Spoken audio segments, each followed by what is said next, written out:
D'abord, question donc sur ce fameux quatrième vaccin qu'on attend avec impatience en France. Le Janssen, c'est une filiale du géant Johnson & Johnson. Le laboratoire a décidé donc de reporter son déploiement en Europe. Les États-Unis, vous l'évoquiez, font une pause. Et l'Agence européenne des médicaments enquête après 6 cas graves de caillots sanguins, dont un mortel, sur près de 7 millions d'injections.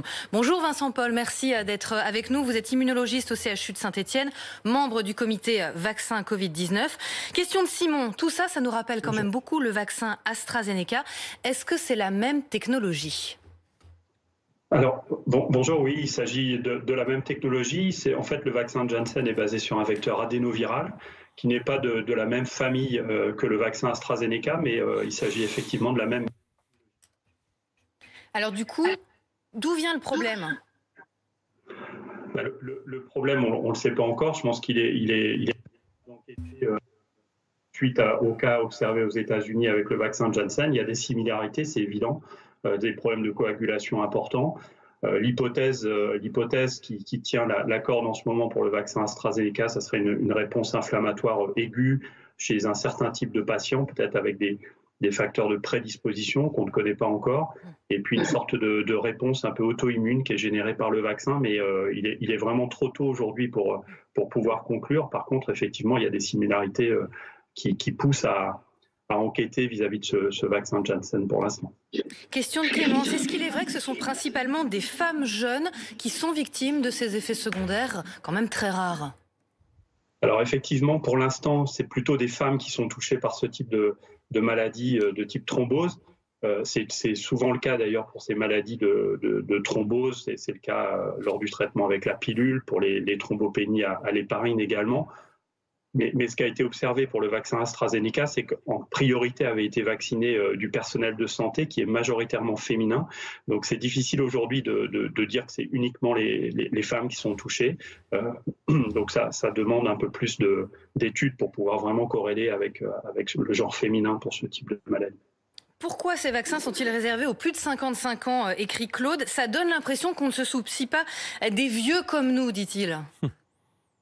Alors, non, c'est pas du tout le cas. C'est réservé pour les plus de 50 ans parce que les cas qui ont été observés aussi bien pour le vaccin AstraZeneca que pour le vaccin Janssen sont des cas observés chez des gens de moins de 50 ans, en général entre 20 et 40 ans. Donc c'est pour ça qu'on a réservé l'utilisation de ces vaccins en plus de 50 ans pour limiter bien sûr le risque, qui est déjà très faible, mais qui est quasi inexistant pour les plus de 50 ans.